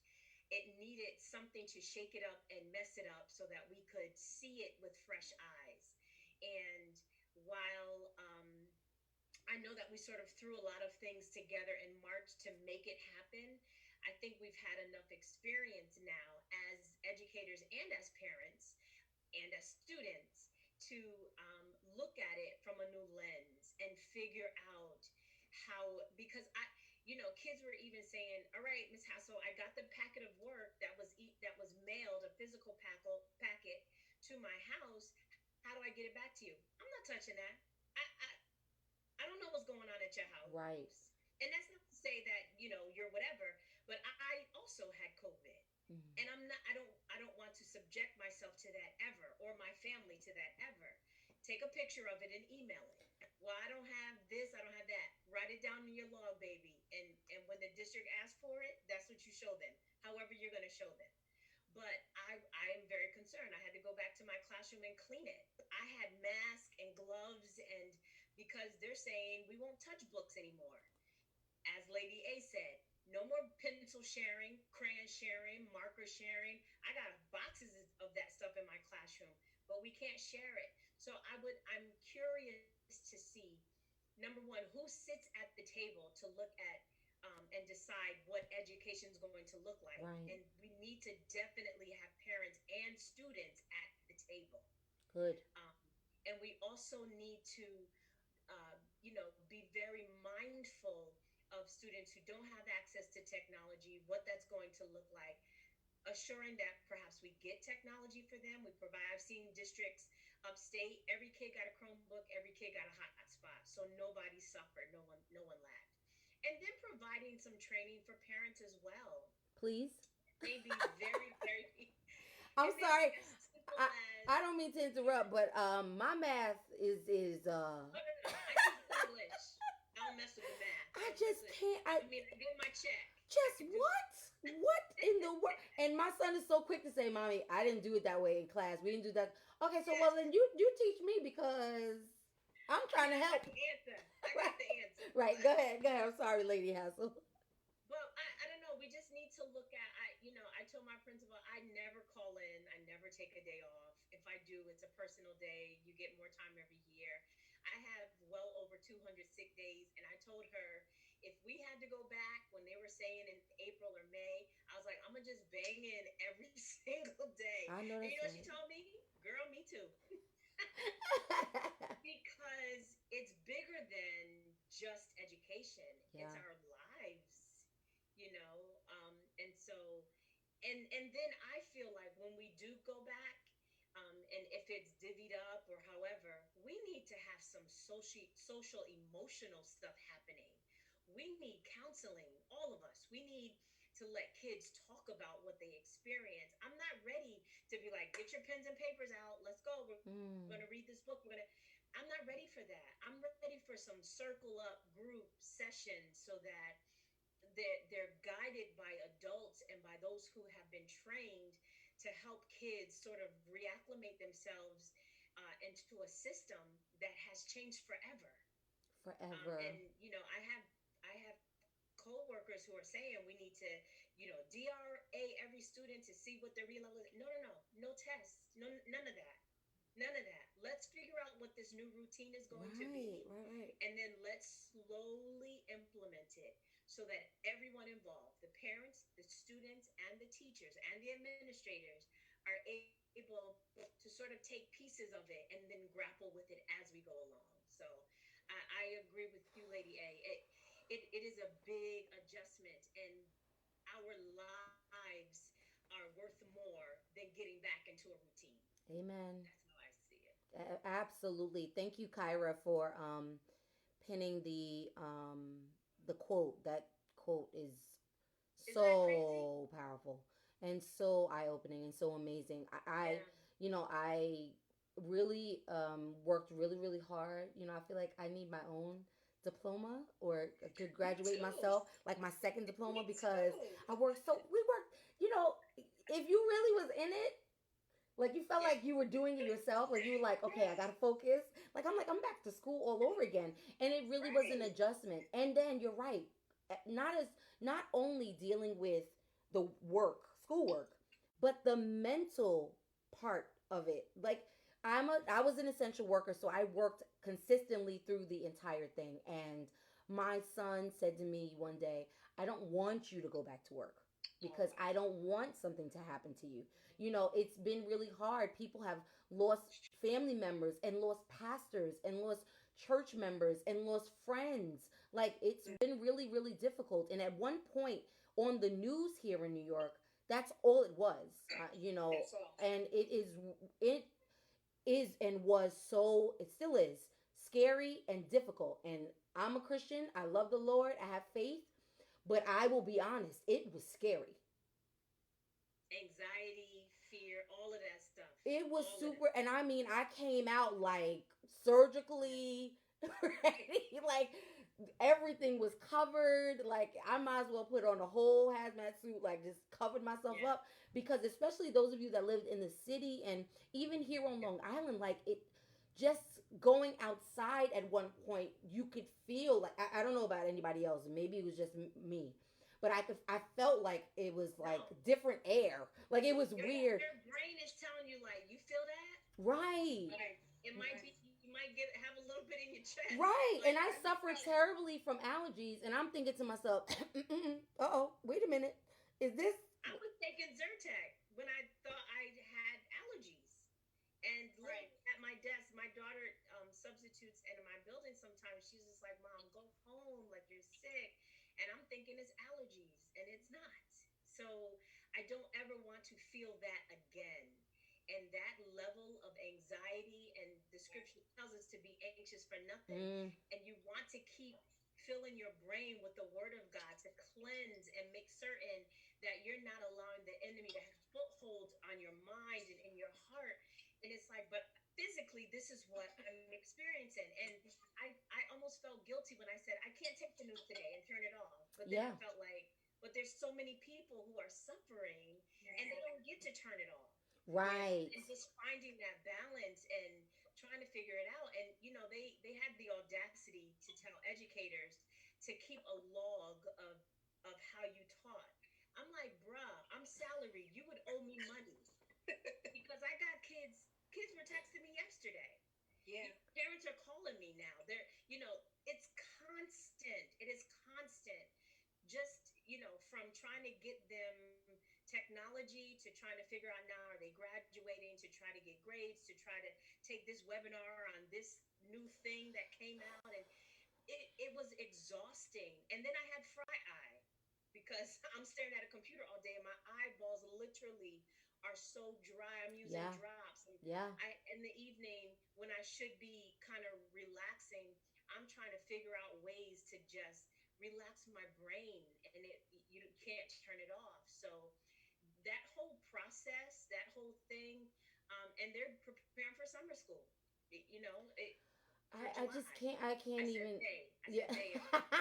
I said they, not me. I can't even imagine. And before we continue, because I know Lady A wants to say something, and Sheree does too. Thank you to the teachers. I once I Yeah. really, I mean, every time, because my son he has an IEP, Mhm. and I have a CSE meeting every year. I have a CSE meeting in Mhm. the beginning and the end, and all that other good stuff.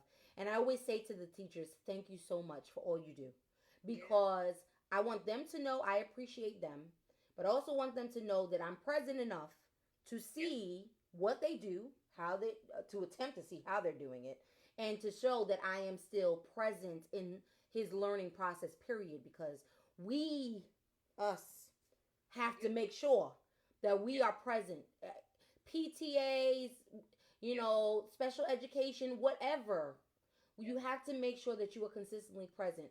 Yeah. So thank you to all of the teachers, TAs, the Yes. people that go daily to schools and train our children, educate our children, help our children for 8 to 9, maybe some even 10-hour days.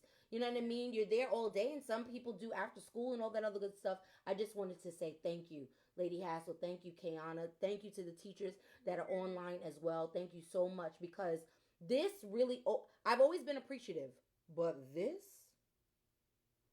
I said, Lord, But I do this. banking, and I'm grateful that I do banking, because teaching would not have worked for me. Um, Right. Lady A, and then we're gonna go to Sheree. You wanted to say something? Oh no, Sheree.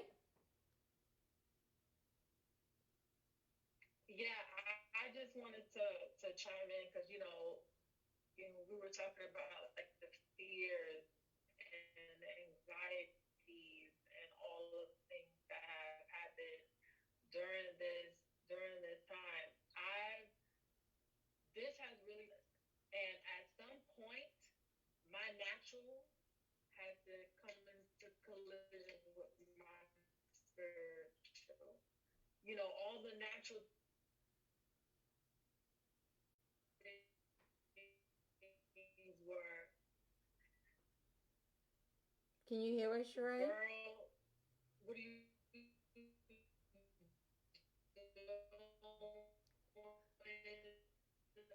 all of the fears, what's going to happen to my son, what's going to happen when I go back living with my spirit man. I said, cast your cares. Yeah. Can you guys hear? Yeah, we can hear you a little bit Can you guys now. hear me? We can hear you a little bit now. You want to go out and come back in? I'll come back in. Okay. He's like, Yeah, the little piece that I did hear from her was her natural and her spiritual Yeah. had to come and made a collision, which is Yeah. phenomenal, because and that is why this conversation is so important, because we don't want to be so heavenly minded. We don't know Yeah. no earthly good. We are still human beings, and it is okay for you to have those moments, and it's great that you're enlightened to have those kind of moments where they do collide and you realize it. Thank God you realize it. Here Right. she is. Can you hear us, sis? yes. Okay. It's too Can you guys hear me? No, we can't. It's still too low. Let me take. Or maybe it's my headphone. Okay. We were talking. I was reiterating on what you were saying about the collision between your natural and your spiritual. Can you guys hear me now? Maybe it was my headphone. Yes, Yeah. perfect. Okay, so I was just saying, at some point, my natural man and my spiritual man had to come into collision where the spirit man had to overtake the natural. And I had to keep repeating, casting my cares upon the Lord because he cares for me. and trusting the Lord with all my heart and not leaning to my own understanding. And in everything that I do, acknowledge Him. Yes, And I had Lord. to really not lean on my own understanding because my own understanding says, this is crazy. This is scary. I don't know what to do. That's my own understanding. But leaning on God, the God that I sing about, the God that I preach about, the God that I pray to, that He will give me understanding, that He will order my steps, that just because I don't see where this is going doesn't mean He's not guiding me. And I think, we have to get to a place where I think a lot of God, we've been so comfortable in our to shake us up with this. This shook me up to Yeah. really understand, am I really trusting God? Or am I Mm. saying that I'm trusting Him? That's the difference. I literally had to lean on Him. I literally had to have Him speak to me and include Him. And then I even had to have a conversation with myself. Was I really including Him in all of my decisions, in all of the things that I was doing? Or was I so busy that I didn't ask Wow. Him, should I do this? Should I go? Who cover my son? Yeah. All of, and then we get upset when things don't go the way we should. And I know I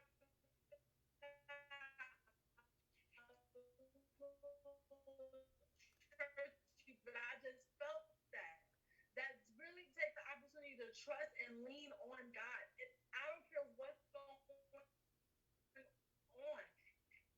and that's what He's requiring of us to do, is to trust Him in everything, not just some of the things, not just what we want to trust Him in, but in all things. The things that I don't understand, the path that I can't see, conversations that I need to have with my child, going back to school, all of those anxieties and all those cares, I have to put them on them because I mentally can't handle it. Yeah. And something else. And that's God. That's the one who knows me, the one who's created me, that He knows the numbers of on Him. And I'm a firm believer. There are some situations and some things that I know I had at 3 a.m.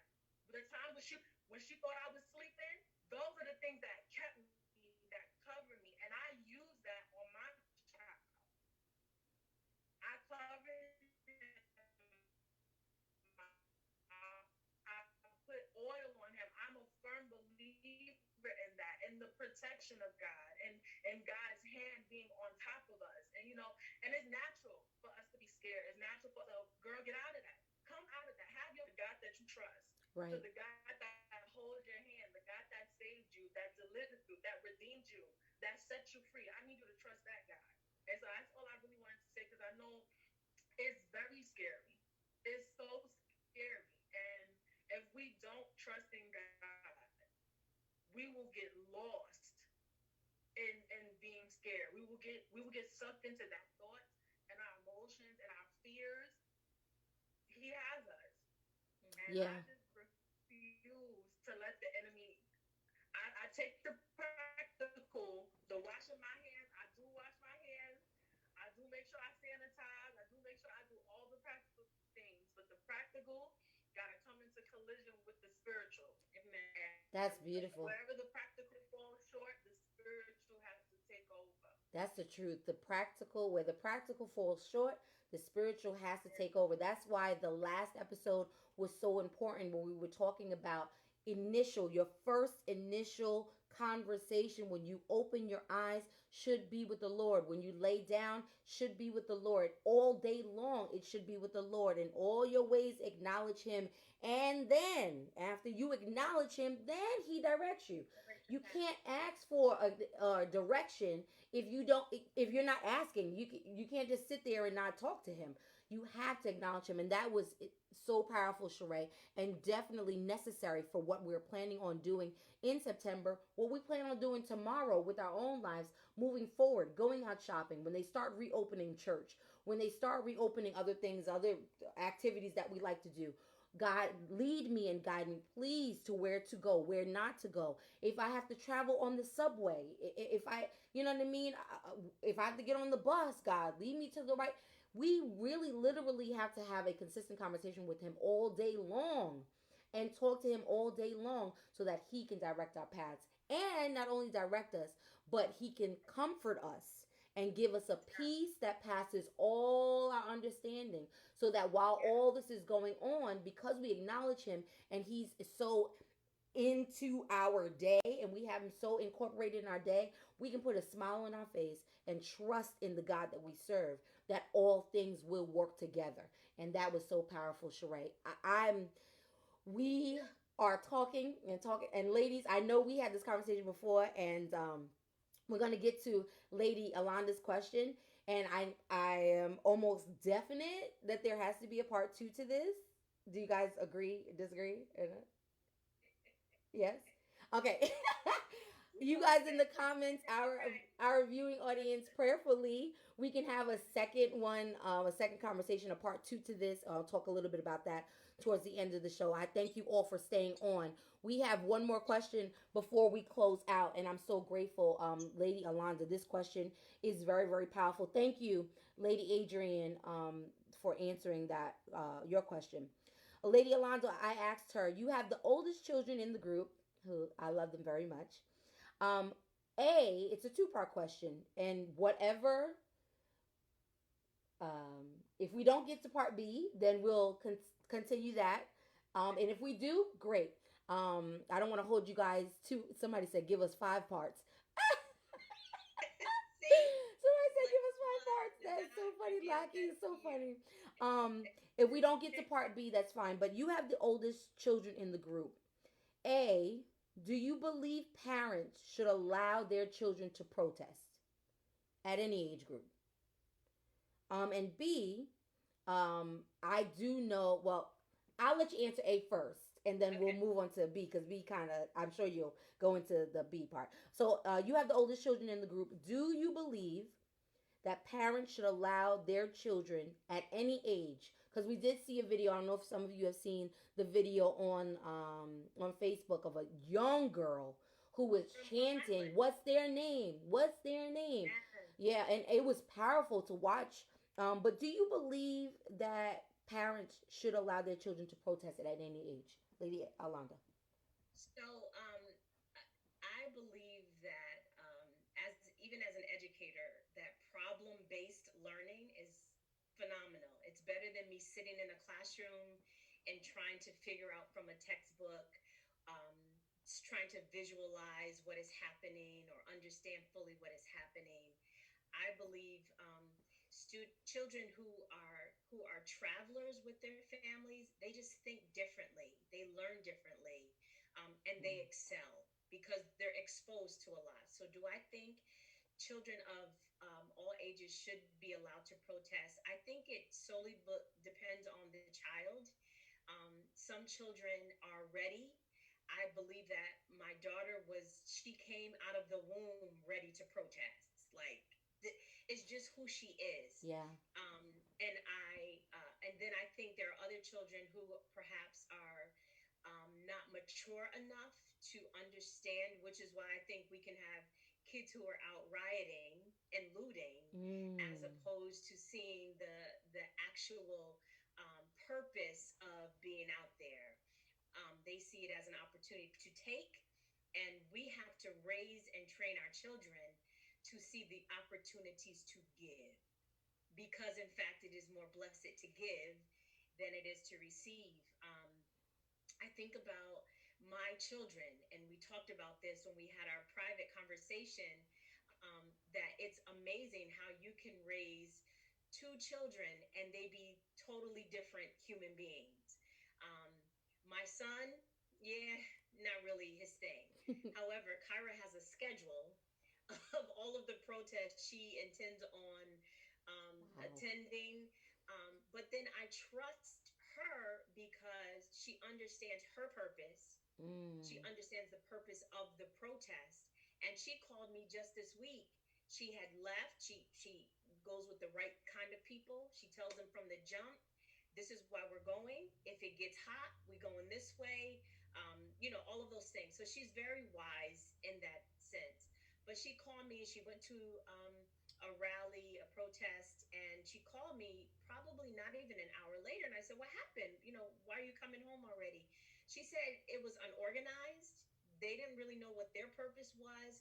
And I don't want to connect myself with that. I want to march. I want to have my voice heard for purpose. She also went to one in a predominantly white town next to us and ended up interviewing Jamal Bowman, who's running for Congress. Like, sis, how you out here being News 12? Like, she was like, I don't Yes, know, he was Kyra. there, and I wanted to know what he was going to provide for my community. Right.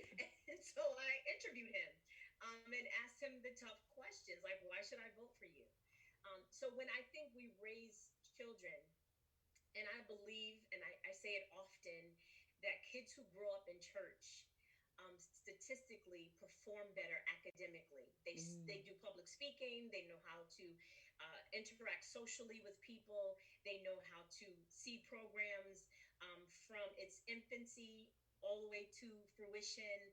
They sit with mommy or daddy at the table to say we're going to do this revival, and they see every single piece of it, and then they see it come to pass. So their thinking, their critical thinking, their logic is different. And Kyra is that kid. She's seen her dad and I um, protest, do prayer marches, do all of those things. And so I think when we pour into our children the things that they need, they will do their part, be it protest, be it make the phone calls to the people who are in office, be it just be the one to design the posters or do those things, or I don't know, report on what is happening. I think when we pour into our kids and not stifle them and not give them the courage to move forward in what God has put in them, I think all children, in their own way, in their own capacity and lane, um, have a right and should have the right to protest. Right. I mean, you see the video of, I think they were in Seattle, Washington, I believe. It was like five little white kids and two little black kids, and they're on their street. They got on bathing suits. The younger babies are in a Yes, wheelbarrow wheelbarrow. or wagon, and they're saying Black Lives Matters. They're protesting. Yeah, And right. we should never think, the scripture says that we ought to despise not small beginnings. Absolutely. And so don't think that they're what looks like play, what looks like, some free time, and then them mimicking what is being done is of naught. They are protesting in their very own way. So yes, I do think that children should be allowed to protest at whatever level. I that You're absolutely correct, and I want to talk a little bit more about this. So I want to look at the comments and read something. What some of the things that people are saying. Janae, my dear, said, I teach 4 to 5 year olds, and a few of my students actually came to remote learning and shared how they went out to protest with their parents. That's 4 to 5 year olds. Kyra said, some of the riots aren't the results of immaturity, though. They're mad, big mad, because black people are dying. Yeah. Um, Linda Coleman said, agree. They definitely have to have the understanding of what the purpose is. My 15, 20, and 21 year olds all protest. They believe and understand the purpose. And then you have Sister Joaquin, I love you. She said, I would not recommend it for my son because he has anger issues. It depends on the kid. I so agree. The reason why I wanted to read those and to couple with what you were saying is because purpose is important. I Yeah. think protesting is great, but if they don't understand the purpose behind, that's why I admire what you said about Kyra, really looking into what was happening during the protest, what was their purpose, did they have an organized plan, where they were moving to, where they weren't going to. I think things like that, especially at her age, is phenomenal to even think about because, a lot of them are just wherever you go, I'm going to go. And I think that is really important. So because she has that kind of guideline and she's sticking to that kind of guideline, she understands her purpose. And I also the reason why I'm saying that is because I don't know if any of you saw, but last week they had the testimonies. Testimonies had begun for Congress in reference to um, the Policing Justice Act for 2020. So the Policing Justice Act, it tears down protecting police with civil immunity regardless of their crime. It provides complete transparency and a database that will be accessible to the public on police infractions.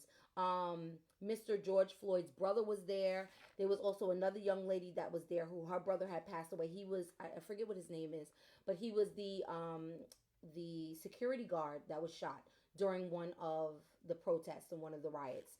Um, and it's important. It was important for me to watch it. And if my son, because he has not protested, but if my son was protesting, it would be important for him to see and to watch things like that so he understands this is why I'm protesting. This is what happens or what could be the end result of me protesting. It's not just a matter of me just going out and chanting or screaming out chants. It is, I am working towards a goal, towards there is a purpose of me being out there. And the purpose is all of this is moving forward.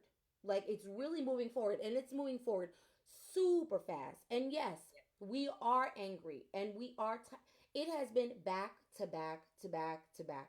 And even considering the young man who just lost his life in Atlanta, I it I mean literally just a couple of days happened and then we are seeing it. It's not just hearing it. We are seeing it happen over and over and over again.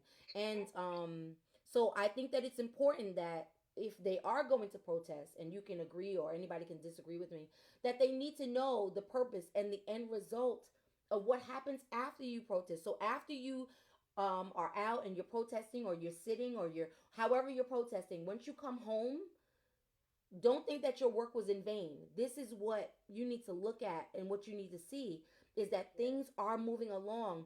People in high places are trying to push forward.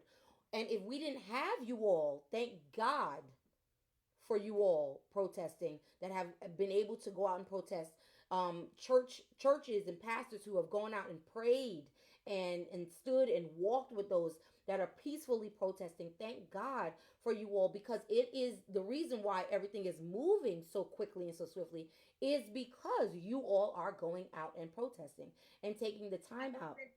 Yeah, Go I ahead. wanted to say too, I think Joaquino and I think it was Kai who talked about some of the kids are angry and they have an absolute right. And I've been saying since this COVID, feel every feeling, absolutely.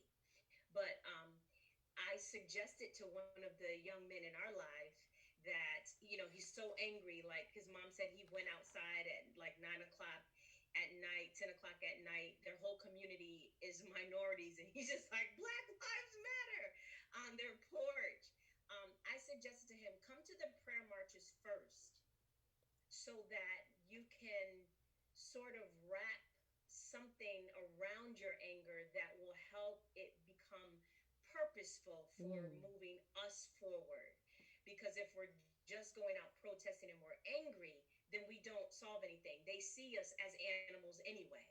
So mm, if we're going out angry and if we're breaking up stuff and if we're being violent and physical with other people, then that doesn't help the cause. And I suggested to him to come to some prayer marches or prayer vigils so that we can kind of bring in all of the feelings and then from there figure out what is your purpose moving forward. It may still not be to go out and protest. It may be again something absolutely totally different. But I think if our young men and women are that angry, they've got to bathe that anger in prayer and in love and in seeing the good of our community before they go out and protest because that feeling is just going to be like a snowball effect and become something that perhaps they didn't intend to, but because they're so angry and it's unharnessed that it will become something else. yeah, that's really important. And I think what you said about problem based learning, Yeah. I think that is Yeah. phenomenal. I You see just a problem, let's figure out as a group of students, a group of people, how we solve it. You take this piece, I take that piece, because then my learning becomes it's tangible. It's not you teach me these lessons and then I take a test and I either pass it or fail it. But when I create a solution to a problem, I'm teaching critical thinking. When I create a solution to a problem, I'm creating a way for me to learn, or students to learn, how to work with other people, which you literally do for the rest of your life. How to public speak in public, how to um, report what you found, and wouldn't it be awesome if education began to move that way? That there's homelessness in our city, give it to a group of students, and let's figure out what is the best way to address a wow. particular problem, and let's move from there. So yeah, problem based learning is awesome. Yeah, because I feel like it just is not something that you just learn. It becomes a way of life. When Yeah. it's problem based learning, it's something that you carry. It's Yep. not just something that you just learn and you just kind of let. It's something that you carry, and every problem you're faced with, you will you'll attack it that way instead of just reacting based upon emotion or reacting, in anger or in happiness, or just spewing out whatever you're going to say or do or whatever. It helps you to reprocess. It becomes a way of life for you to say, no, let me stop, Exactly. wait, let me think about what I'm getting ready to say or do or how I'm going to react. And I think that's important for all people. I know it would be phenomenal if it could be a part of our the educational system, but period. I feel like all of us should be practicing problem based learning, even as parents, even as moms or aunties or uncles, not just reacting, or just friends. Forget parents. As friends, how many times has your friend texted you, called you, something happened, and instead of you stopping and incorporating problem based learning, you said, let me just react to it. You just reacted to it, realizing maybe the person didn't mean it, maybe the person that way, or maybe it And was take then you're on World Star Hip Hop, and you're right. going viral. Now you got to explain Yeah, to your kids why you got Vaseline on your face on TV fighting. right. Yeah. Looking how you looking. Just Look at how you looking. just what happened. Yeah, it can What turn. happened, mommy? Right, right. If you don't have that problem based learning, which I've never heard it before, I'm be honest, I've never heard it before. I think that's phenomenal. If you incorporate that, then it can help you in every area of your life, at work, at home, at church, in relationships, friendships, loved ones. That was phenomenal. I did want to read, and we're gonna close this. We've been, I just love this. Janae said, from a teacher standpoint, it's all about the vocabulary you use and how you address it. We don't want to encourage anger, but an understanding of who they are. Because my students are so young, our main goal is to teach them to be proud of who they are, no matter how different. That was beautiful. Also, Kyra said, protests aren't the, and I want everybody to hear me and hear her clearly. Protests aren't the only way to help. Vote, sign Yes. petitions, and call your city official. Everybody laughs at me that's around me because I always do the megaphone. Vote, vote, sign your petitions, call your city officials. Like, do what you have to do. Do what you have to do. It's important. It's important. Jemima, come here. I know you guys can hear me. It's really really important for us all to make sure that we do what we have to do in reference to voting and signing petitions and calling your city officials one by one. It takes all of that. You have to do all of that. What you guys hear is my alarm. That's what you hear. Because at 12 noon, our church prays. That's what you guys hear. It's my alarm on my phone. So it's really, really important. Thank you. It's really, really important. See, God was sounding the alarm for us. Hello, vote, sign petitions, and call your city officials. And Brittany said, everyone, this is important too, everyone can play a part in this movement. We all don't have to be on the front line. We need to be where God needs us. Some pray, some protest, some get the word out by vote about voting, some make phone calls. Whatever God called you to do, you must do. That is Good. so powerful. You must, because some people say, oh, them kids is out there. Them kids is out there voting. Let the kids go on out there and vote. No, you have a part as well. Every single generation, somebody said sound the alarm. Every single generation, you have your part as well. It's really really important for all of us to make sure that we understand where our place is and what we're doing and how we're going to do it. And so protesting. And last but not least, the B part of that. Do you believe we have a little bit of time to kind of touch on it? Says since your child did protest, which we found out Kyra did protest. What conversations, if any, did you have with her about protesting? Did you have even because you said she came out the womb like power to the people? She Did did. you have any conversations with her about protesting? Because and obviously you must have because unless that's just her way of thinking. Her way of thinking is just to strategize so effectively. That is amazing as a young person to strategize the way she has. What conversations have you had, if any?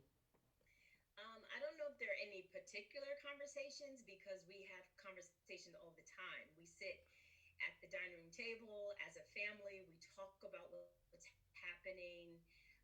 So even as a result of our conversations, I can't imagine my 4-year-old granddaughter not having the same mindset because this is what we talk about. And we're not talking about going out and disrupting or being whatever. We're having really good conversations about results, about what we're looking for as a young woman.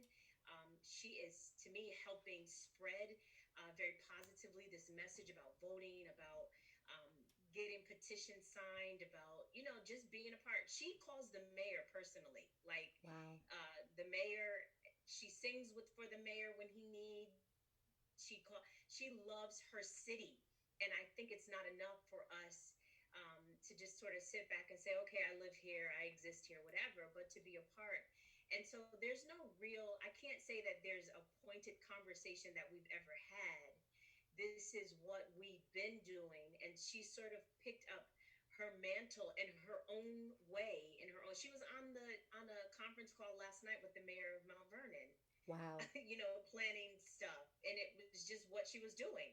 Um, so yeah, there's no one conversation, but having conversations about what you think the results are going to be, what's next, how are you going to infuse your beliefs and your ideas in the next thing, whatever that is, and just I think giving our children a platform to share what they're thinking so that they can hear it and sort of weed it out and figure out better Mm. without injecting, and I know so many of us said this, our own opinion about it, but helping them to be so objective and not throwing out our opinion so that they do what, our children should not, we shouldn't be trying to live vicariously through our children, but give them their lane and allow them to do that. So just having conversations about what she experienced and then what she needs to happen in her life to move it forward, I think is very helpful. Yeah, there's not any one conversation, or we're not trying to guide her in a certain way.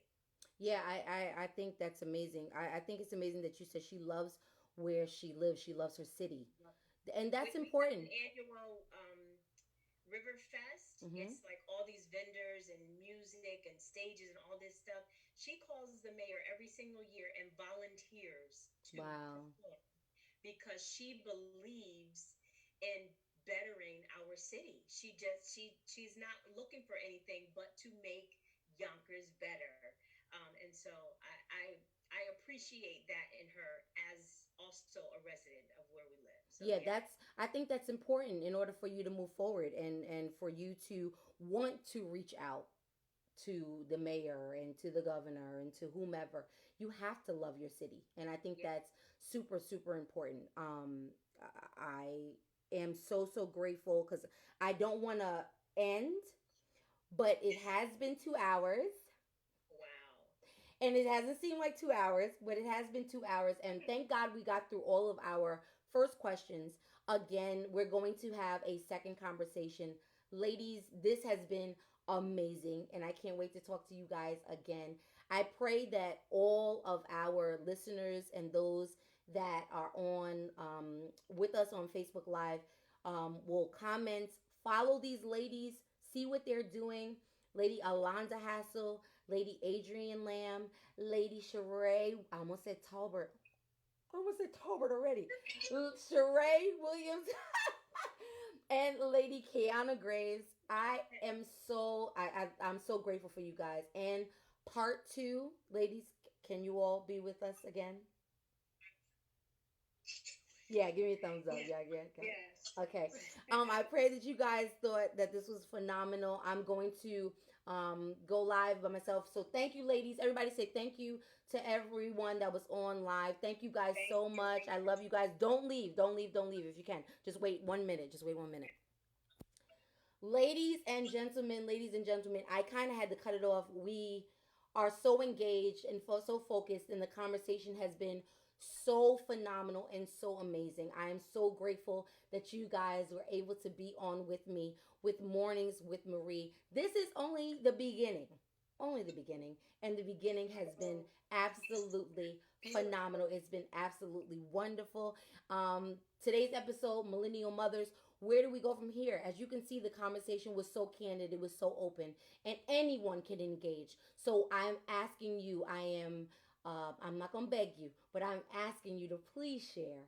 Please share this video with someone that you love, who you feel like needed to hear this conversation. When they're riding in their cars, when they're on their lunch breaks, whenever they can, they'll be able to go back and view this. Please share it. It is important that the people hear this conversation. It has been a great day and a great morning with you all. Again, our next show will be Monday, June 29th. Monday, June 29th. If y'all can put that in the comments. Monday, June 29th, 10 a.m. Part 2. You do not want to miss it. The conversation gets more real, gets more candid. We have more questions for these ladies, and they will be on to answer. I am so grateful for all of you. I love all of you for listening, for watching. Thank you so much for supporting. Don't forget, you can purchase your life journal, your t-shirts. Send me a message in my inbox, or you can go to mornings with Marie. Wow, I almost forgot my own title. Mornings with Marie at yahoo.com, and send in your information. The Cash App, I'm going to pin the Cash App now for all of you that are interested, and the PayPal. Please, if you want to sow into this, you can. If not, we thank you for your prayers. Is more than enough. But those are the ways that you can pay. And I appreciate you all. I love you all. Thank you again for coming on today. And I pray that you all have a phenomenal day. Remember, love God, love others, love yourself, love always, Marie. I love you guys. Have a phenomenal day. Have an amazing day.